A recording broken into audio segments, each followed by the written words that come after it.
tout de suite, c'est l'œil de Sochi de toutes les heures, de tous les jours, de toute la semaine. Salut Jean-François. Bonjour. Salut Jean-François. La star du jour, c'est une belle histoire un peu au goût d'inachevé. Et hélas, il n'est pas monté sur le podium du snowboard cross ce matin, seulement 4e, mais on va dire qu'on s'en fiche complètement, parce que l'histoire est formidable. Il s'appelle Paul-Henri Delerue, il est notre star du jour. Pourquoi?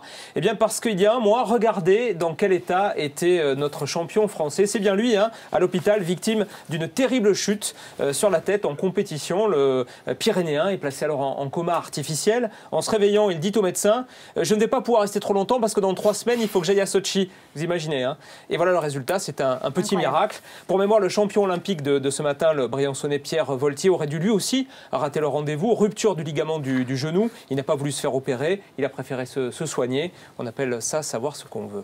Kevin Rolland aussi, bon exemple de rééducation réussie. Club JO à la recherche d'une espèce rare. Et oui, parce que la crise est passée par là. Le contexte local, politique aussi, sans doute. Les supporters français ne sont pas très nombreux à Sochi. Alors vous connaissez nos limiers, ils ne lâchent rien. La preuve avec Pierre Ecten et Gilbert Bribois. Nous sommes ici devant le Club France à Rosa-Couture et ça y est, on les a trouvés. Les supporters français sont là. Aymeric et Rémi qui sont arrivés il y a maintenant quelques heures. Aymeric, vous êtes des habitués ou vous avez déjà vu dans vos tenues traditionnelles à Londres il y a quelques mois? Oui, plusieurs mois, oui, effectivement. On était à Londres et on va continuer parce qu'on aime supporter nos Bleus aux Jeux Olympiques. Rémi, vous devez vous sentir un petit peu seul parce que des supporters français, on n'en a pas vu beaucoup depuis le début des Jeux.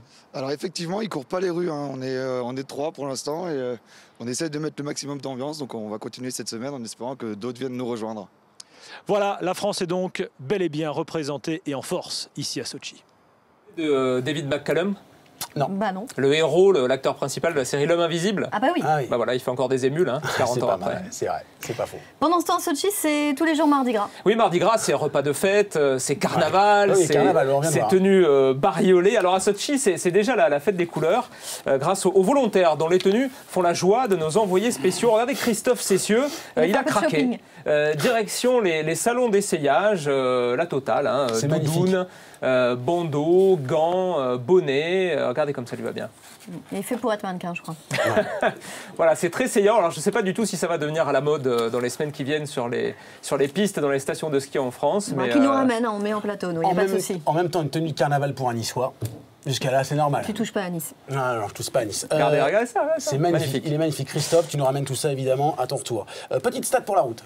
450 000, on n'a pas fait petit aujourd'hui, 450 000, c'est en mètres cubes la quantité de neige fraîche stockée et disponible à Sochi pour terminer dans les meilleures conditions ces Jeux Olympiques. 500 canons à neige, il faut savoir, sont à l'œuvre. Alors ça paraît énorme, mais vu les conditions météo qui sont quand même pas terribles ces jours-ci, ça pourrait être très utile pour les dernières épreuves, même si la qualité de la neige pose problème, parce qu'un entraîneur français ce matin confiait notamment, c'est comme skier sur du mojito.